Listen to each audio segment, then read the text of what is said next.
Hello, everybody. Welcome to the Dynasty Junkies podcast. Oh man, it is episode 118 of the Dynasty Junkies. I'm very excited. I'm with my man Rocky tonight. Rocky, how are you tonight? How you doing? I'm doing great. Looking forward to tonight. Love the guest we have on here tonight. Looking forward to talking to him. So let's get right into it. Yeah, and we, of course, with the guest tonight, we've got the one and only Daniel Dopp from ESPN. How are you, Daniel?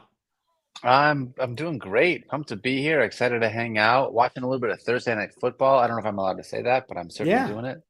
yeah. No, So we're all watching as we do this, and we do get some people that come through live and kind of pay attention to us instead of watching the second half because the last few games have been pretty Yeah.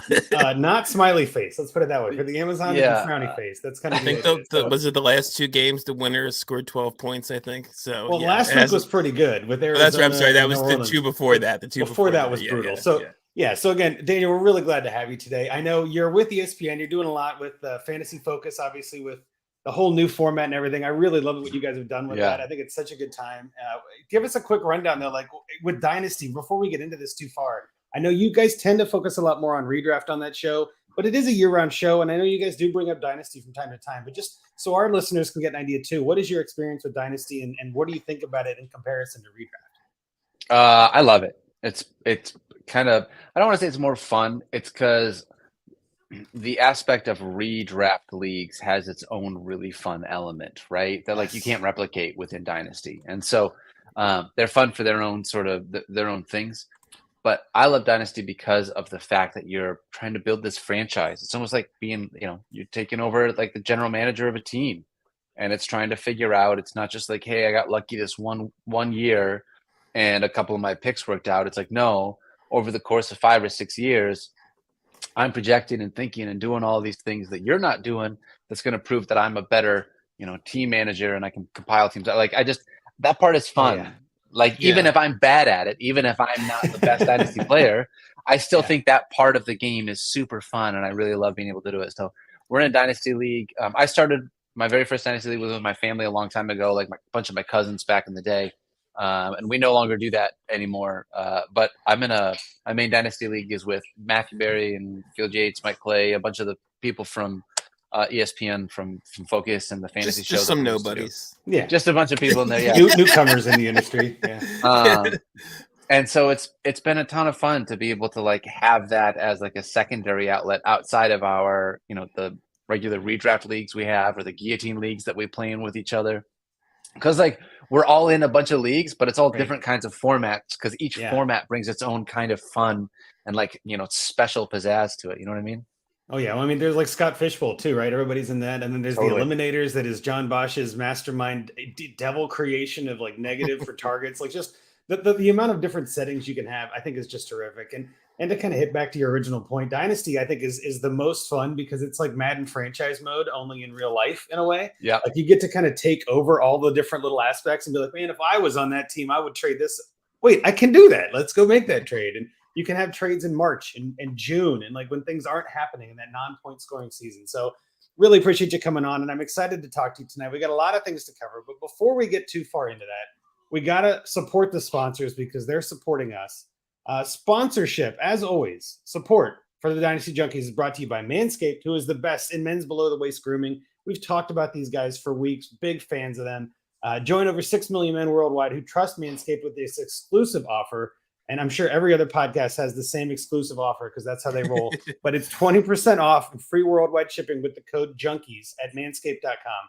And honestly, like I know everybody's heard of Manscaped. We've talked about it a bunch of times. You've got a nice solid beard, Daniel. I got to be honest. Maybe you don't want to admit this, but do you do manscaping? Are you bearded in the southern region? No, I'm like a seal below the belt. I'm a big Manscaped fan. Yeah, manscaping is where you got to do it, man. I'm telling you, the ladies love it and it's worth it. And these guys do it the best. So yeah, definitely. And use the code Junkies. If you go to manscaped.com, get 20% off and free worldwide shipping. I definitely think it's worth it. Again, we've gotten some of their stuff. I can definitely testify it is worth it. It is good. And again, I know Rocky, you're a big fan of the weed whacker, right? The nose trimmer. I've used that The this nose week. trimmer, It was yeah. crazy. Yeah.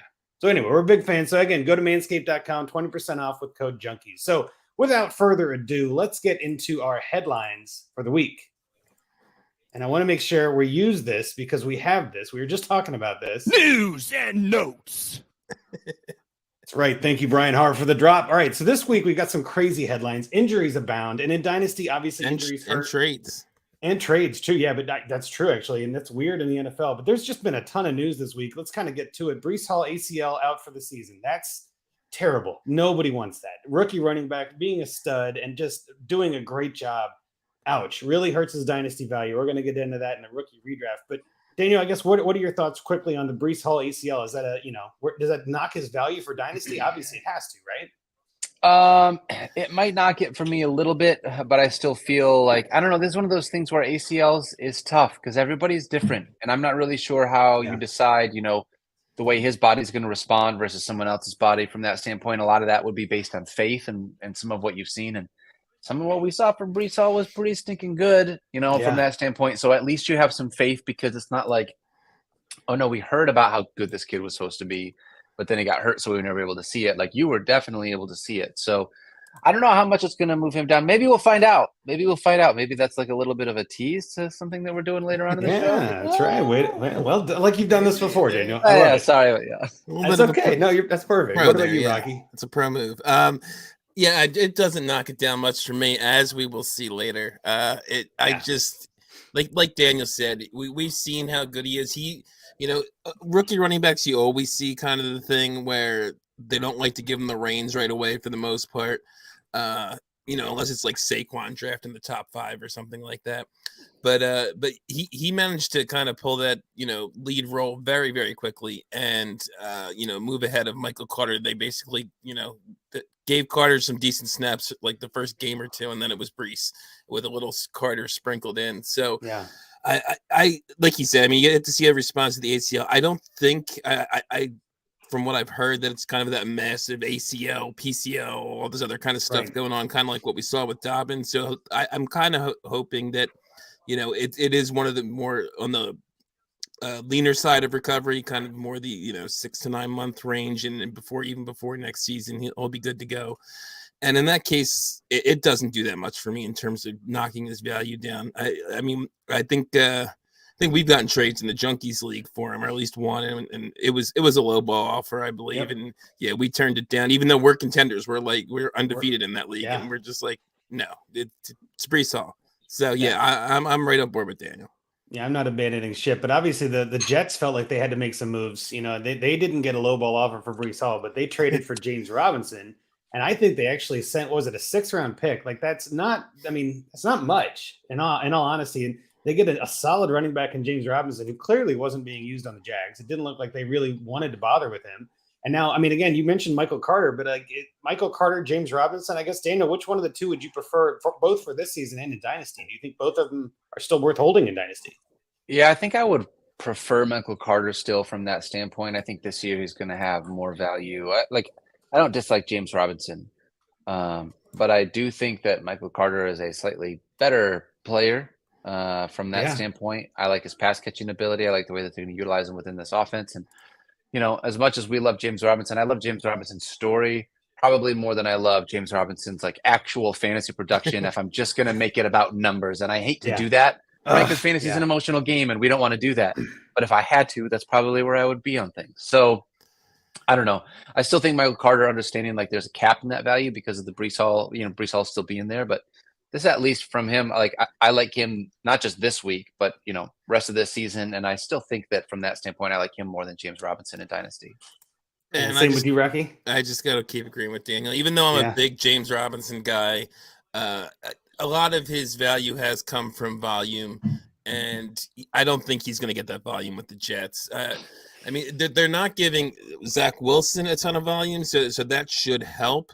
But I do, Carter's a decent running back on his own, and he's definitely the better pass catcher. And in fantasy, that's what matters. Virtually every league now is PPR. So in PPR, I want Carter over Robinson. Not that Robinson's even a bad pass catcher. He's shown some chops there, but they're going to use Carter in that role. So I want to say this. You said virtually every league is PPR. I want to start a movement to make it where, when people send in Twitter questions and they're like, well, standard league, Like standard leagues are PPR PPR, leagues now. yes, Yes. That's what thinking. standard league means. Well, So I've started I just- doing that. In anything I put up, I usually put PPR or non-PPR. Or It's not exactly. standard, it's non-PPR. Yes. Or if let's you're be going to say clear, that's- standard, it should be standard and non-PPR. Yeah. Yes, exactly. Yeah, I'm with you. Everything about it is normal except this one thing where we don't give points for receptions. The thing, it's the darndest Right.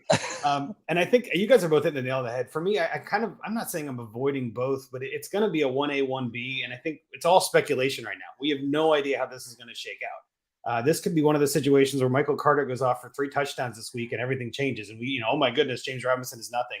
Or James Robinson goes off for 3 touchdowns and we go, oh my God, Michael Carter. Like, we don't know. We're literally just picking things out of the air and trying to guess. So I'm excited for both of them. I do think both of them kind of see a value bump from this just because of the optimism, right? The hopium out there. Everybody's like, man, this is the guy. But I guess I want to see how it plays out, right? It's just, there's too much up there. And then New York, obviously not just the only team in New York making a trade. We've got the Giants sending away Kadarius Toney to the Chiefs for a 3rd and a 6th conditional picks. This one threw me off. I was like, man, I thought Kadarius Toney was going to be there a while. I thought he was their guy, and then nope. So Rocky, I'll kick it to you first. As an Eagles fan, I'm guessing you're happy about this trade because it's one less weapon on the field. But were you even worried about Toney? No. Yeah. From a real football perspective, I don't really care. That's the thing. Can Toney get on the field? That's been the story since he came into the league at this point. Yep. And even if he does with the Chiefs, I mean, we've seen how that works. It's Kelsey and then everybody else pretty much. So he'll probably have a boom game here or there if he can stay healthy the second half of the year. But it's not someone I'm interested in acquiring in Dynasty. I actually like it probably even less with the Chiefs. I get that he's on a better offense and with a better quarterback, but they've never, other than Tyreek, they've never shown a propensity to feature any wide receiver. When Tyreek's been out, when he was out for like half a year, a couple years ago, there was no guy that stepped up and was Mahomes' guy. Then it was just Kelsey, and I'll throw it to Demarcus Robinson here, and I'll throw it to Mecole Hardman there. So, Yep. So yeah, I this doesn't do much for me at all. I guess it gives a little hope to anyone who already has them, but I would, if you can get any bump from this at all, I'd be selling them. Yeah, I agree. Daniel, on the same page as usual with Rocky, or you got a different opinion here?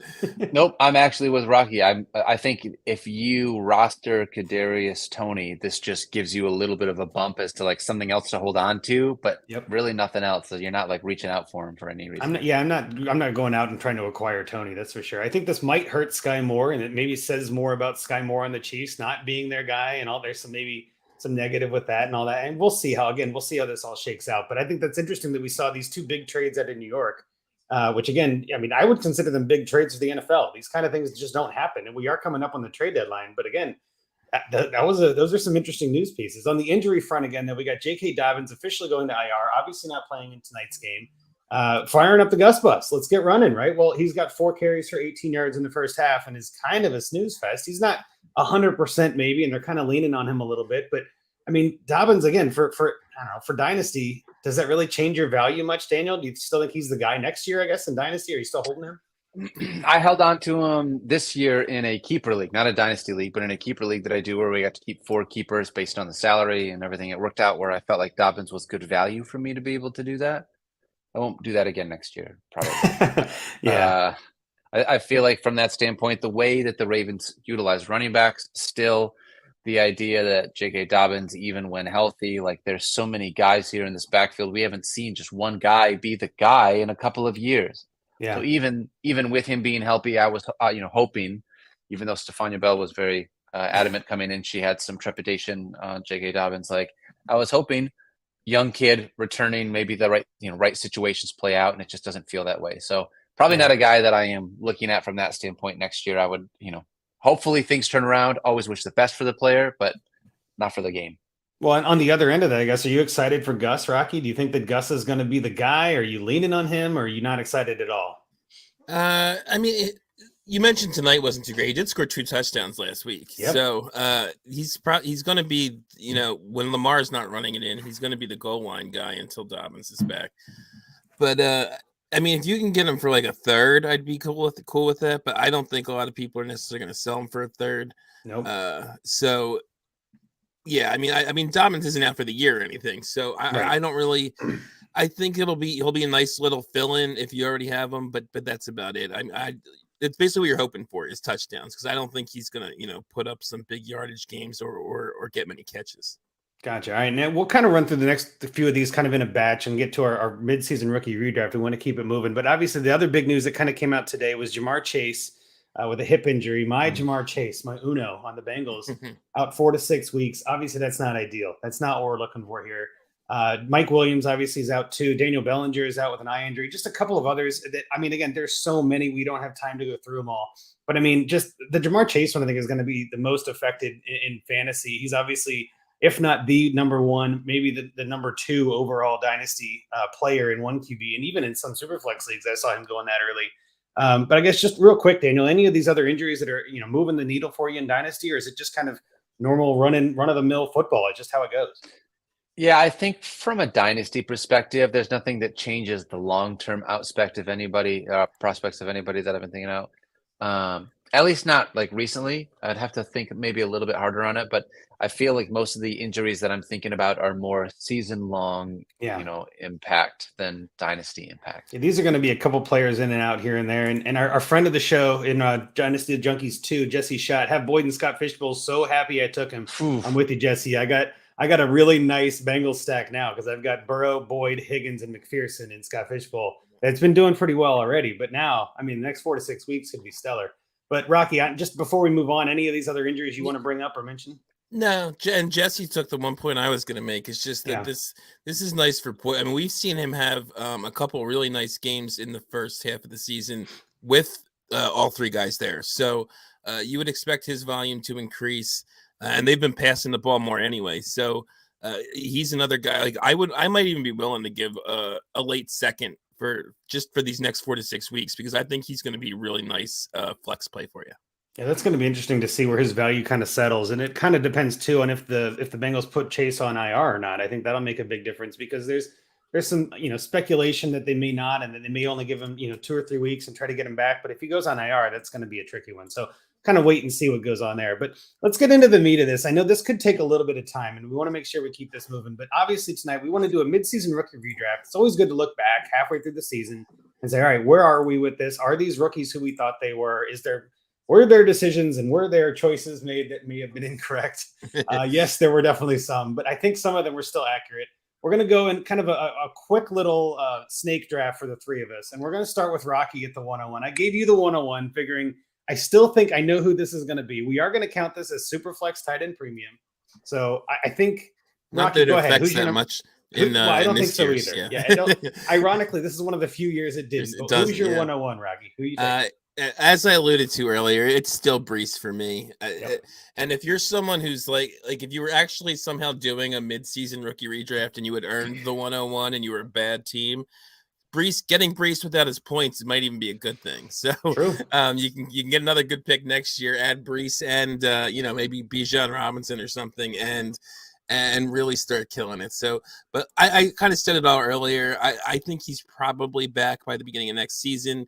We've already seen what he can be. He's living up to what we expected before the injury. So it doesn't. And again, there's not anyone that's 101 Isaiah Spiller in the chat. No notator. No. There's not really anyone that's stepped up big time.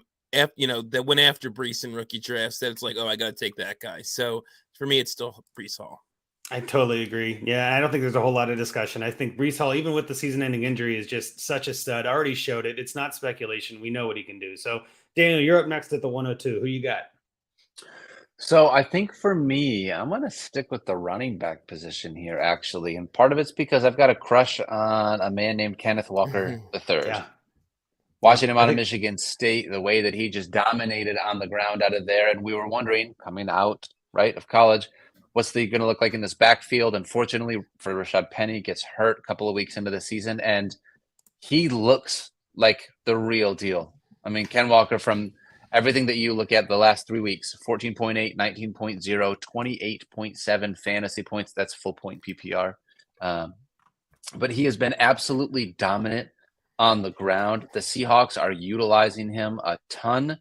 He's also he is a smaller physical guy, but he still has a really great 40 time. He ran a 4.340 from that standpoint. So he can move. I don't know that long touchdown that he had last week. I forget how long it was, but I think he hit just over 22 miles per hour on next gen stats on that. So like, dude can burn everything about him within this offense and DK and what it can be. Like, I really like Kenneth Walker now that he's got that opportunity that we were wondering, how's it going to break during the season? And he's pretty good at breaking tackles for his size too. Yes, he is. Yeah. Yes, he is. He ain't bad. He ain't bad. I think that's a solid pick. And again, it's the same logic. We've seen it now. We know what it is. It's not speculation anymore. Right. All right. I'm up next at the back-to-back at the 3 and the 4. And I mean, I feel like I don't want to break the train here. And I think I'm going to, because I got 2 in a row anyway, I'm going to go with Dameon Pierce. I feel like he was undrafted. Everybody's kind of thinking he's the next guy. Yes, I know he has low draft capital, but that team kind of needs him right now. There's really nobody else in the Texans that I'm really worried about. And for fantasy, there aren't a whole lot of options outside of Brandon Cooks and maybe Davis Mills and Superflex. But honestly, Pierce is the real deal so far. And I feel like in terms of value, I always draft for value and trade for need. I think value right now, Pierce is probably ahead of all the rookie receivers, even though there could be some argument. And I don't know. I feel like it's the solid option is sticking with the running backs here. And again, he's shown me he's done it. It's not speculation. And then on the 4, I'll kind of go 2 in a row here. I am going to go with Drake London still. Drake London was my number 1 coming into this and kind of figuring like, I think he could be the guy. And I know there is some hesitation because, man, he has not looked great this year, but neither have the Falcons in general. I do think there are some other players that could definitely jump him. But for me, I still go with talent. I still go with the long-term play in Dynasty, and I still go with Drake London at the 4. Daniel, how crazy am I going Pierce and Drake here? Does that make no sense to you? I love Dameon Pierce. I'm totally with you on that one. And here's the thing, like, dude's getting capital V volume, right? Yeah. Like, that's the thing. And we're not sure. You never know, like, year to year, how the team is going to change and what this is going to look like. The Texans may trade Brandon Cooks, and who knows what this Texans look like in literally, 72 hours. So, so that being said, I think he looks fantastic, and he didn't get a ton of usage. He's fairly fresh from a body perspective, when you look at his collegiate career. So it's hard to be able to argue with that based on how he's looked here now that he's finally the guy. Drake London is puzzling, and I don't want to be the only one to talk a ton. So Rocky, I'm going to let you talk as well. I just do want to say this. I think it is really frustrating to me, and I said this both to Field and Mike over the last 2 days on Focus. I cannot think of another time where I have either ranked a player or will ever rank a player who is having a 30% target share outside of the top 40 at the wide receiver position. 30% target share of 18 attempts doesn't do that much for you. It's nothing, right? Right? It's the numbers never lie, but sometimes they don't make you feel good. Like, that's the thing too. As Mr. Scampers in the chat says, Arthur Smith is a poopy face. So that's awful. It's technical analysis on that one. That's right. Yeah. Thank you, Scampers. What about you, Rocky? Are you on that same page with Drake? I kind of am. I still don't know if I'd have him as my 1. I definitely I wasn't as high as a lot of people were on my wide receiver 1. I'm saying as I wasn't as high on Drake London as a lot of people were coming in. I had the whole separation narrative that I kind of bought into. Oh yeah, and just from watching him, but I've definitely kind of said I've taken the L on that, and I do think he's going to be good when they have a real coach and a real quarterback. So hopefully that happens as soon as it's not this year. So hopefully it happens as soon as next year. I actually have a little more of an issue with Pierce. Just I know he's looked good, and he's done it on a bad team, which is impressive too. But I just think I think I gotta see some more just because I am, and Daniel even kind of referenced it. I want to see if he can maintain this volume and hold up because he's not done that in the past. It's a good thing in the sense that he's fresh and he's not had a lot of mileage, but I want to see him over a full season. Can he handle that? It could be 2 weeks from now we see a hamstring injury or something else because he's not used to getting this much work. So I'd probably have him a little lower, but I don't think either one is a crazy pick. Okay, well then, Daniel, you're up next at the 5th overall. To kind of recap the first 4, we had Brees, Ken, Dameon Pierce, Drake London. Who do you got at 5? Chris Olave is the man for me here. I think it's been pretty fantastic watching Chris Olave be the guy. And one of the things that I really love about him, other than the fact that he has an unbelievable Like his A dot is crazy. His air yards like per target is just like everything about what he does is fantastic, right? Big play waiting to happen. But I love more than anything the way that he has been quarterback agnostic, and especially as a rookie, switching from the main quarterback that someone plays with to here's another guy, and having him still come in as a rookie and be a fantasy reliable and consistent player. You're already struggling with consistency from rookie wide receivers in their first year as it is with their main quarterback, let alone someone coming in as the backup. And so I love being able to see that because they're still targeting him the way that they're finding him. Excuse me. From that standpoint, I really like, I don't know. And he's still 25 or what is he, 26% target share? Yeah, 26% target share. So like, without Michael Thomas and without Jarvis Landry, he has proven to be a guy that they love to use, and it's just not going to change going forward the rest of the season. Not at all. And they said he was pro ready coming in, and he's proven that. Yeah. So I love Olave. He's the guy I actually would have taken at 3. So I thought you guys were going to let him slip to me at 6. But yeah, I mean, he got off to, as a rookie, he got off to an okay-ish start. And then since then, he hasn't had less than 15.4 PPR points in his last 4 games. So he's just, like Daniel said, been super consistent. And he's been easily the wide receiver 1 among rookies so far. And there's a wide receiver 2 just overall. So, yeah, to me, it's Chris Olave would have been the third guy off my board. Well, who do you got next then at 6? Since that one got sniped from you, so to speak. Yes. You fell all the way to 5, but who do you got at 6? And it's kind of a tear break after here for me too. But it would be Garrett Wilson for me. Yeah. From a dynasty standpoint, I think he's still going to be a standout here. We saw the one game that he had with Flacco, and I have my doubts that he's going to ever be able to do much this year with Zach Wilson. I still have my fingers crossed that Zach Wilson does not make it through his rookie contract. I'm not a Zach Wilson fan, Daniel. I can tell. I wasn't coming in, and he's done nothing to change my mind. So, but yeah, I mean, I think that's the only thing that's holding him back is the quarterback. I just think he's got all the talent in the world. He showed it in college. He was a great prospect coming in. He's flashed a little bit, and again, he just needs a better situation, and I think he will get one, hopefully within the next year or so. All right. Well, who do you got now? You're back to back here. Who do you got at 7? That's right. We're doing Snake. So I would go. My next one. It's a toss up between 2 guys, but one has already showed me something. I hate docking a guy for injury, so I'm not going to mention his name, but that was my other guy. But the one that I am going to go with is George Pickens, because he's another guy that's flashed and in a very poor situation with Mitchell Trubisky and Kenny Pickett hasn't looked great to start off his career. And he still managed to put up a couple games here that were very useful for fantasy with 2 other, decent receiver. Claypool's okay. And I love Deontay. So he's still managing to make his mark. And I don't think any of us can forget that catch a couple weeks ago. So, so he's got all the talent in the world. A lot of people said he could have been the wide receiver 1, if not for the injuries in this class. So he's my pick here. I think that's smart. Olave and Wilson are definitely in the conversation for the best receiver. Olave was the guy I really wanted over London, but I was like, I just can't. I just think London has the better talent, so I totally get that. But and then Wilson and Pickens, obviously your 2 picks here. Like I don't mind either of those. I think those are both terrific picks. And Daniel, we're back to you at the 108. I guess who do you got left? Who's next? I feel like you guys did this on purpose, right? You let me have the Michigan State kid, which was really nice of you, being that I'm a Michigan guy. Now you're going to let me take Jameson Williams from that standpoint. Like, I realize the guy hasn't been on the field, but like he's so good, right? We watched all the things that he potentially can be in college. And yes, there's a fair amount of unknown, and we are talking about an ACL injury. So, like, you understand all the things that come along with that.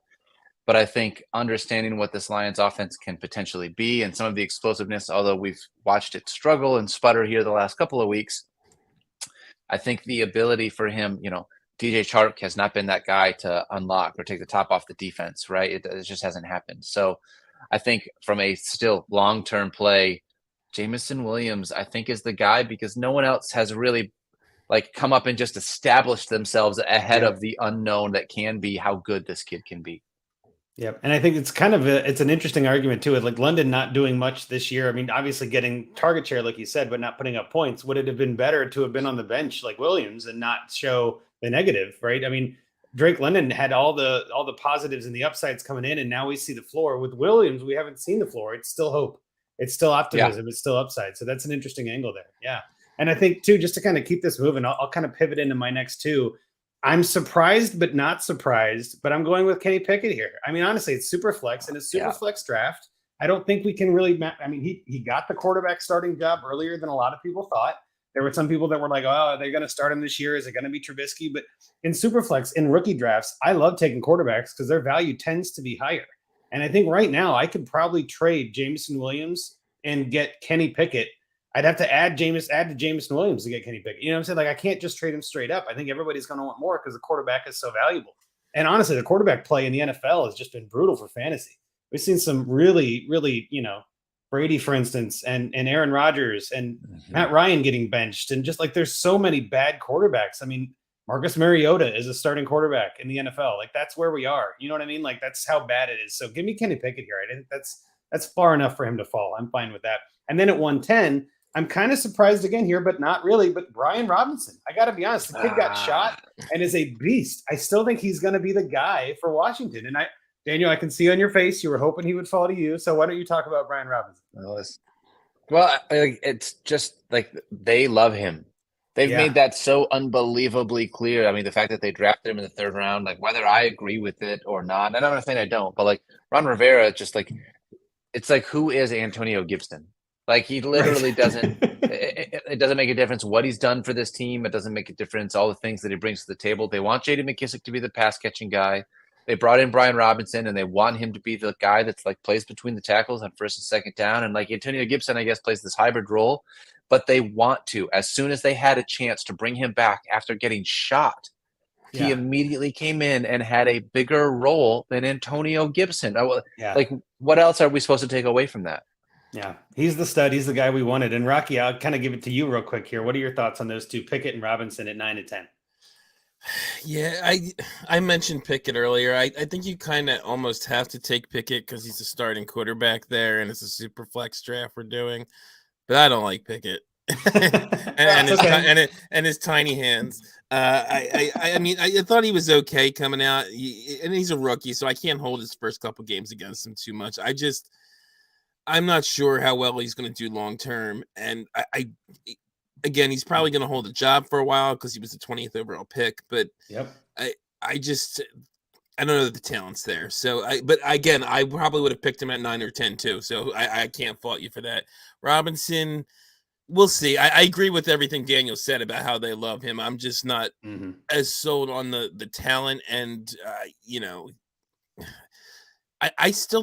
everyone forgets that Antonio Gibson was like an RB1 essentially for the last 2 years, including Ron Rivera. Yeah, Rivera's like, I forgot all about that. Yeah. But so I still don't think we've heard the last of Antonio Gibson. So I think it's going to be a lot of a split. I probably would have waited a little longer on Robinson, but I'll let Daniel make his pick now. Yeah, Daniel, go ahead at 11 then, and we'll let Rocky wrap up the first round here.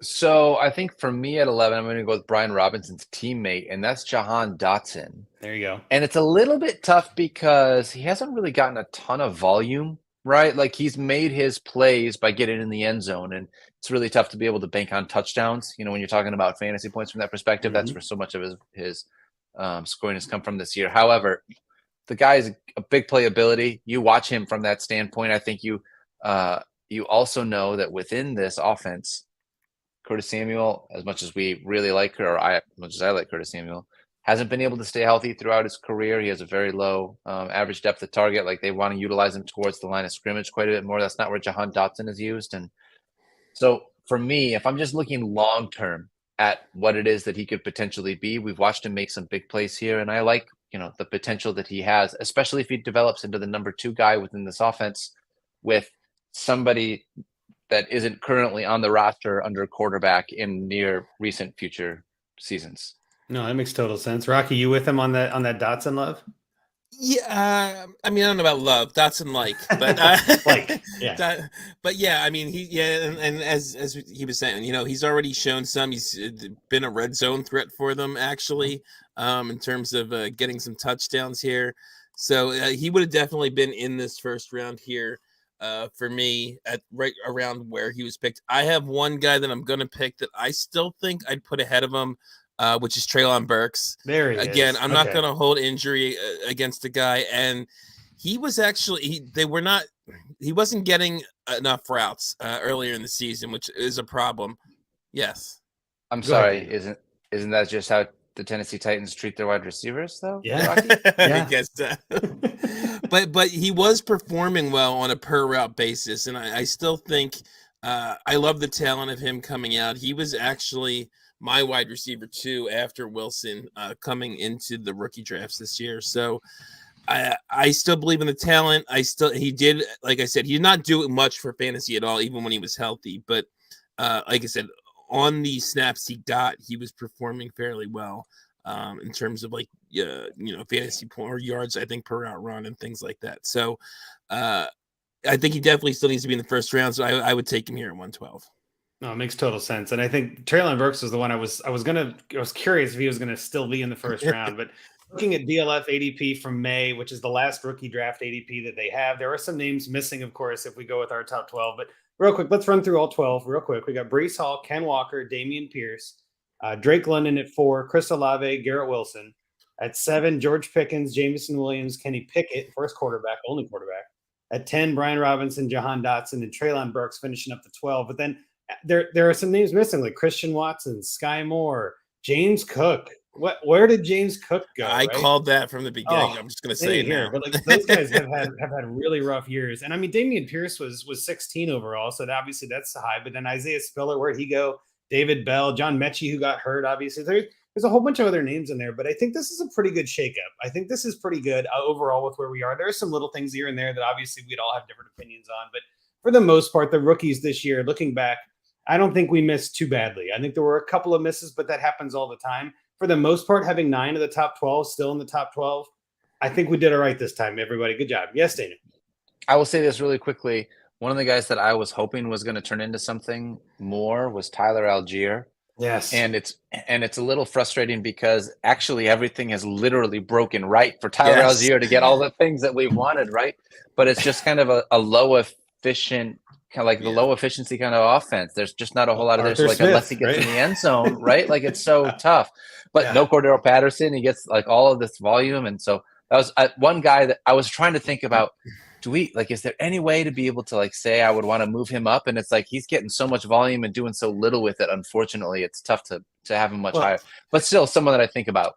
For sure. Yeah, it's like the stars align, but it's a cloudy night. You know what I mean? Like, man, that's a great way to say darn it. Like the stars are right, but I can't see anything. There's just nothing there. So any final thoughts on this one, Rocky, before we move on? I was just going to say one guy that I would not put in this first round, but I just wanted to mention him because he's been I kind of like what I've seen from him is Alec Pierce with the Colts. He's had some nice games, and he's been a good little weapon for them. And I liked him some coming out. And he was more of a late second rounder. I would have him very early in the second if we were going to do a second round. So I just wanted to throw his name out. The only other name I would even mention here was Romeo Doubs. Was obviously somebody that was kind of flashed really early in the season, but has cooled off again. And I don't think he belongs in the first, but I do think he belongs in the second. And he went in the third and fourth round in some of my rookie drafts. So there are some definite risers still, but just not quite to the first round level there. So I think that was interesting. So I think that was very helpful. Hopefully you guys had some fun listening to that. We're going to move on here because I know, Daniel, we got to get you out of here for some of your meetings with the higher ups and such. But let's move on to our last segment of the night. Find me a trade.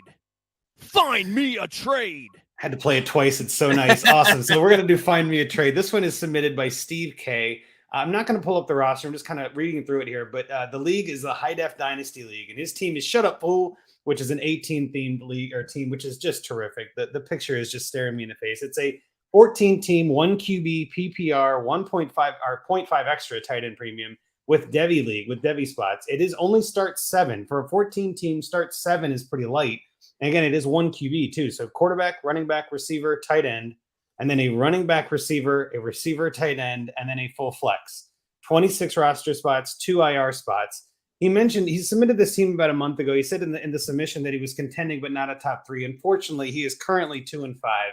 I don't believe he is actually contending. No. I will quickly talk about the roster. He's got Lamar Jackson, Russell Wilson, AJ Dillon, Leonard Fournette, Antonio Gibson, Ramondre Stevenson. So some good names there. Receiver, he's got Jalen Waddle, George Pickens, who we mentioned, Romeo Doubs, Jahan Dotson, like lots of rookies. Tight end, again, Jelani Woods, Evan Ingram, Alberto, some of that stuff. But Devies, he's got Will Shipley, Raheem Jarrett, Tank Bigsby. So he's got some guys coming up to fill in. And Daniel, I'll let you go first on your trade. And if you found one, I guess, or would you like us to start with some of these and kind of, you can talk into there? No, why don't you guys start, and then I'm going to sort of fill in the blanks as I get here. I love it. Because I feel like watching the pros at work really sets the groundwork for me. You know what I mean? Where are they coming in? They're pros? Where are the pros? No, anyway, hey, come on. I'll do mine first because it's about Antonio Gibson. I was thinking, let's keep it simple. Like if I'm this team, I'm probably pivoting to a rebuild, going 2-5, and there are some really dominant teams in the league. I was like, I probably want to move off of someone if I can, and then get someone who I think has higher upside. So mine was sending Antonio Gibson to the Hangover for Elijah Moore. Now, Elijah Moore has a ton of question marks about him right now. Everybody's like, they're talking about, are they going to trade him and all this? So I feel like this is the kind of trade that could get done because both of them are kind of wide variant type of players, and maybe potentially nobody wants Moore, nobody wants Gibson, but Gibson is still getting points, and the Hangover is a really good team that could use some running back help. So that was kind of the thought process I was going to kind of, again, keep it simple, maybe add a little bit if you have to, like add a third or something like that. But I guess, Daniel, if you want to comment on the pros, you can start with this one as a warm-up while the pros are on their way. What did you think of this trade? I'm all right with that, and I understand wanting to potentially move on from Antonio Gibson to be able to find something, from that standpoint. I think there is a different running back I would rather move on from, so I want to save some of the rest of the analysis so that I'm like not totally spoiling the rest of it. Go for it. No, go for it. But I think if I were, from that standpoint, looking at this roster, I love Lamar, and that's basically it at the quarterback position. Yeah. Luckily, it's one quarterback, so you don't have to worry too much about that second. Yeah.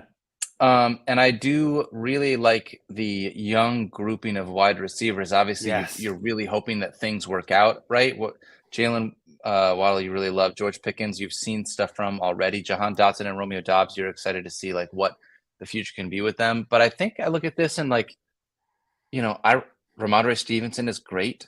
I don't have any reason I want to move on from him. Even AJ Dillon from that standpoint, AJ Dillon has not been like good for this year and things haven't worked out, but I still don't want to move on from him. I think I would want to probably move Leonard Fournette and see if I could get a bigger piece from that standpoint and potentially find a larger, like true number one wide receiver, because that's one of the things that this wide receiving core doesn't have is it's like a lot of youth and upside, but just not like that big guy to be able to help carry you where you need that consistency and solid floor with that ceiling week to week. So now that I've said all that, I'm going to look through some more. That's a good segue into my trade. Yeah. Actually, perfect. Because my trade was to move Fournette, Brandon Cooks, and Robert Woods to team Thunder Buddies for DK Metcalf. That's perfect. Yes, so you're part of the pros. You set it Daniel. up perfectly. Because like we said, our team's 2-5 that we're looking for the trade for. He's not contending, and so I looked, and what I was looking for, I looked actually for more of a team in the middle that might be more desperate to get pieces like a Fournette, like a Cooks, and even maybe a Woods has value as a throw in. And this guy's 4-3. He's on the playoff bubble. I think he's like 7th or 8th. But he's, there's like 4 teams that are 4-3. So he and his wide receiver core is like decimated. DK is iffy for this week. Debo's got an injury. I think there was another guy. Mike Williams is injured. Mike Williams. So his receiving group needs some help. So I think this is actually one that could pull off because both Cooks and Woods would slot right into starting. I even think Fournette would probably be a starter too. He's got Miles Sanders and Dalvin Cook. Yeah, Khalil Herbert. I mean, like he's got. Yeah, he didn't have much. That's what I remembered. Yeah, he didn't have a ton. I mean, he wasn't hurting it as bad at running back, but it wasn't great. And I wanted to get somebody that DK's kind of perfect too, because this even when he was healthy, he wasn't giving you a ton of points. So this guy might be a little soured on him. Yep. But you might not want a ton of points as the 2-5 team anyway. Exactly. And DK could have his situation improve in the next year. With only 7 starters, he's a potential stud for 23. And you move on from 3 guys that are probably going to have much less value a year from now. So that's what I was looking at. So you did fine, Daniel. You nailed it. You did right what the pros over here thought we should do. But I mean, that's kind of the trade you were talking about. Does that make sense to you? Is that too much maybe to send for Metcalf? No, I don't think that's too much. I think I would try. I would try because I personally really like Khalil Herbert, especially because the Bears didn't pick up David Montgomery's fifth-year option. True. With where they're at right now and the idea that he is, I don't know. I know they want to start seeing him and look at him, and he has done really well from that standpoint, like when he's been able to be the guy. So a guy I would love as a throw-in, just another guy that like it's a piece for the future, but you've started to see them like try to see what it is that they have in this kid and try to look towards the future. And Bears, second run heaviest team in the NFL right now. So, Well, this is one of those too where you could send it Fournette, Cooks, and Woods for Metcalf and Herbert. And if he's like, no, it's too much, you can be like, all right, take off Herbert, and I'll do it for Metcalf. You know what I mean? Like, and that way, if he's like, I'm fine with that, like, and you could even add like a third or something and send it back for, but like, this is one of those where I love building trades like this, where you've got some flexibility in it and you can kind of send it maybe a little heavy, but you never know. And I know, Daniel, I know you're on Twitter. You see these polls all the time where it's like, clearly one side wins the trade, but it's never 100-0, right? There's always somebody on that 20% side that's like, I'll do it. Like if 1 out of 5 is saying yes, that's 2 out of your 11 league mates would say yes. Why not try it? Like, let's send the offer and see what we get. I know there are some different variations on, send a good trade first and all this, that, and the other. My personal logic is I'm going to send a trade that's a little better in my favor right out of the gate, see how it goes. And then I don't mind losing the trade if we negotiate there, but why start there? You know what I mean? Like, let's try to save a little value. So that's where I'm at. So I love the idea that like trading is a dialogue, is a back and forth, and like a little bit of a dance with everybody, right? And you're trying to find the right thing there. So I really like this. I think this is a good move from this standpoint for both of these teams. And I think the one thing that I would say is if I'm getting DK Metcalf, the one thing it's just a major question mark is love what Geno Smith looks like right now. Like, what does the future look like for like DK under center? You know what I mean? Yeah. Are they going to get a new quarterback next year? Is it going to be like a, CJ Stroud or like a stud? We don't know. There's a lot of question marks. Did they trade for Jimmy Garoppolo or some crazy thing? They might be playing too well to get a CJ Stroud. That's very true. Yeah, seriously. Very true. Yeah. Which is kind of crazy. They might not get anybody. Yeah. It might be Geno Smith next year too, right? You're exactly right. And I very much feel like, and this is all about knowing the people within your league, right? But fantasy is just an emotional game. We talked about that up front, right? I say this all the time when we're doing on the podcast. I understand that all running backs have been bad this year. Like there have been very few exceptions, right? But it's tough when you're trying to find like the right trade. Who is it that you want to move people for? Who is it that you want to do stuff for like long term?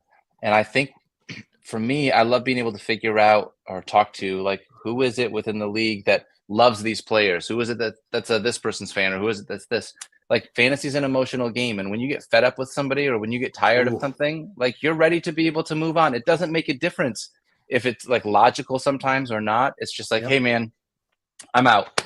I'm not doing it anymore. Forget about it. I'll take that. That sounds good. And guess what? Everyone else in the league at that point is like, wait a minute. I would have offered you something so much better than what that guy would have offered you. It's like, well, then you should have been the one to send the trade. That's all that I can say about it. Yeah. You know what I mean?